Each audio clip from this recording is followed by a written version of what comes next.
Hi, I'm Sonya White Jaguar. Welcome to this edition of White Jaguar Wednesdays, my semi-monthly series where I discuss spiritual subjects inspired by your questions. First of all, I'd like to thank everyone who took the time to respond after I shared the free book I wrote as a tribute to Alan, A Spiritual Perspective on Cancer, the disease that took Alan Rickman's life. I received a lot of emails, and I'm so pleased that the book resonated with you. One person said that while she was reading Alan's diaries, she kept getting this feeling that viruses had something to do with his cancer, because sometimes he wrote about trying to get over viruses, but she couldn't put her finger on it. It didn't make sense. So when she read my book, she said she nearly leaped out of her chair when I said that a virus may have been the underlying cause of Alan's pancreatic cancer. That helped her to make sense of her experience. So I'm very happy that the book was helpful. That was the intention. The other day, when I was scrolling down the news feed on my tablet, this very interesting article popped up titled "Colon Cancer Linked to Mouth Bacteria."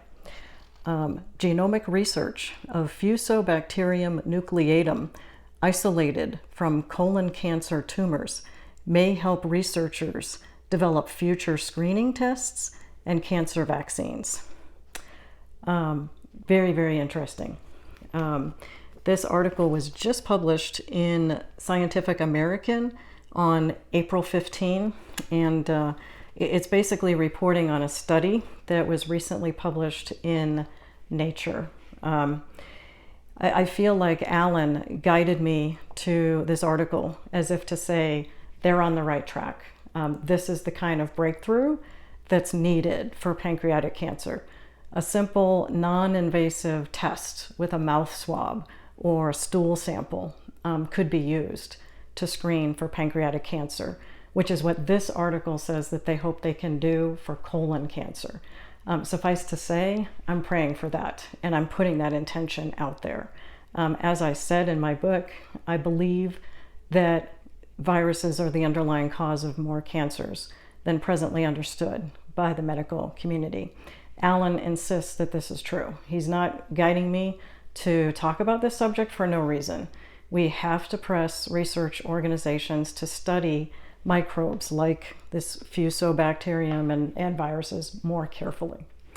If you've just found my channel, I divided my book into 4 parts, which I read in the last series of videos. You can either listen to the book or you can click the link in the description box below, which will take you to the print version of the book. As I keep saying, I'm just getting started with this work. I'm working on many more books. Okay, well, since I talked about cancer in the last 4 videos, I'd like to change it up now and talk about something very different today.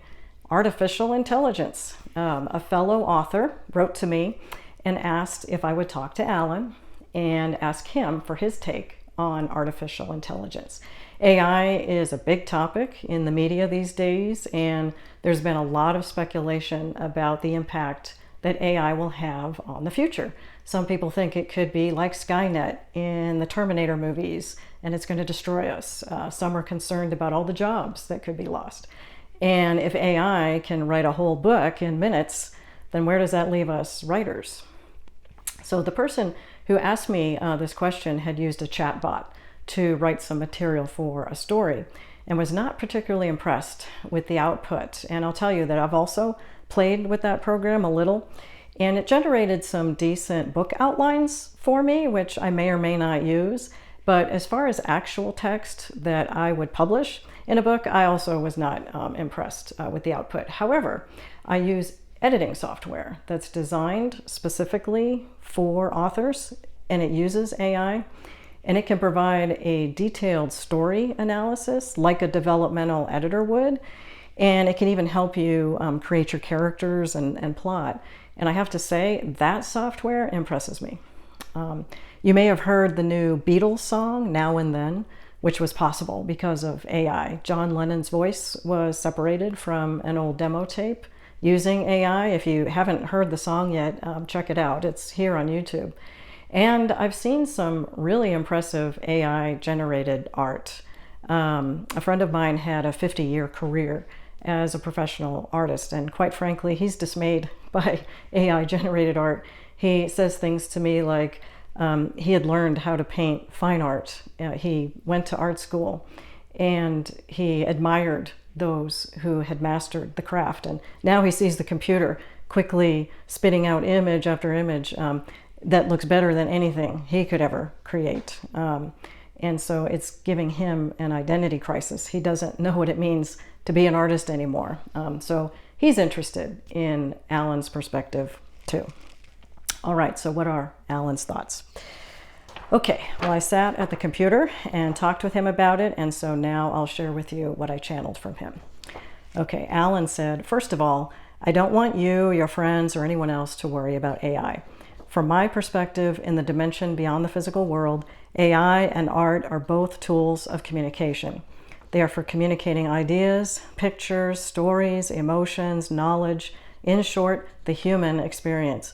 That's how I want you to view AI. It is an expression of human ingenuity, human knowledge, human engagement with other people and with the world. I see it as a human invention, like other human inventions, like the telephone, the television, and the automobile. Every invention, to some extent, replaced other inventions that came before them.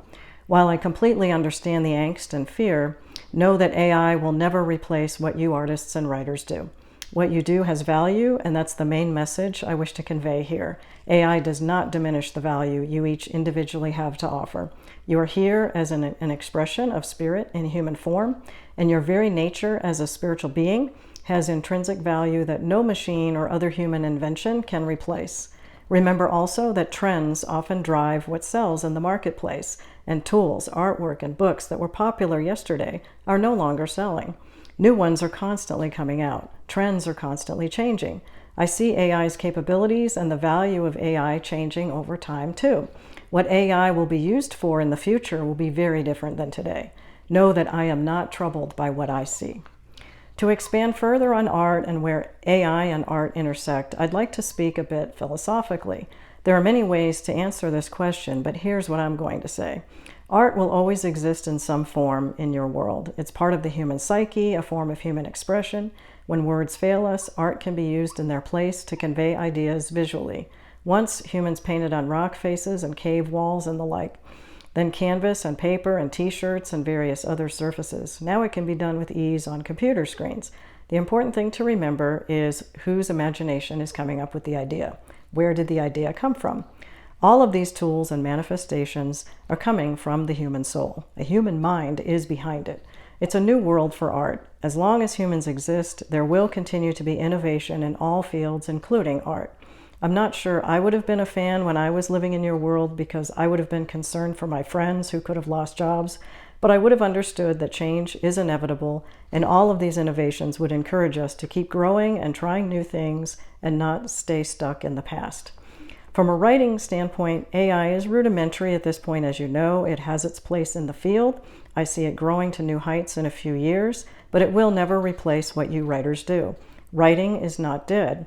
As far as using it to help clarify your thoughts and give you a starting point with your work, I think that's a wonderful idea. AI is a tool.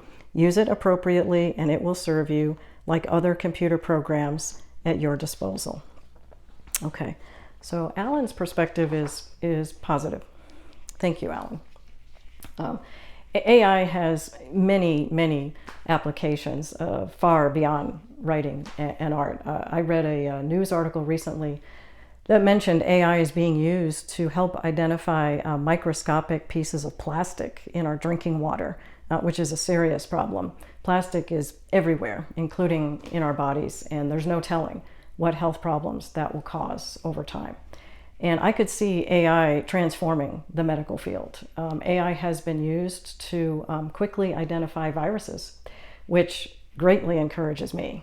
If AI can do that, then maybe it can help identify more causes of cancer, especially if my suspicion is true that viruses are a significant cause of cancer. AI might be the breakthrough that we need. We'll see. All right, so now I'd like to end the video by asking Alan to come in and send healing energy to you. I think Alan is trying to say fundamentally that AI is another form of human creative expression, which I see as a combination of energies centered in the throat chakra and also the sacral chakra, which is the energy center below the navel. So let's work on clearing any blocks surrounding creative expression. Let's release fear of the unknown, fear of AI, and encourage good energy flow in the throat and sacral chakras. Okay? So make yourself comfortable, and I will invite in Alan. Okay, now I'm asking for Alan Rickman, the British actor who died in 2016. Alan, would you please join us today and channel divine love to all the viewers of this video to help them release any fear of AI or fear of the unknown and encourage good energy flow in their throat and sacral chakras for healthy creative expression, all in the highest and best way. Thank you. Okay, let's give Alan a minute to do that.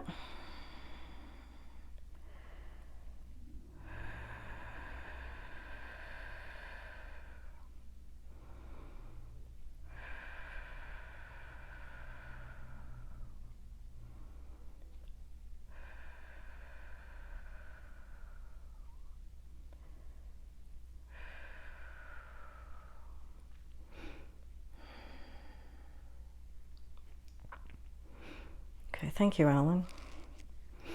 Okay, I hope you felt that. All right, I'd love to hear what AI tools you've used. Which ones do you like? Which ones do you recommend? Leave a comment below. And if you have a question that you'd like answered in a future video, also feel free to leave a comment or email me at sonya@sonyawhitejaguar.com. I've got more questions to answer, so subscribe to my channel if you haven't already, and you'll be notified when the next video is posted. You can also sign up for my newsletter. I send out newsletters twice a month. They contain inspirational messages from Alan and exclusive sneak peeks at my books in progress. You'll also receive a free meditation guide.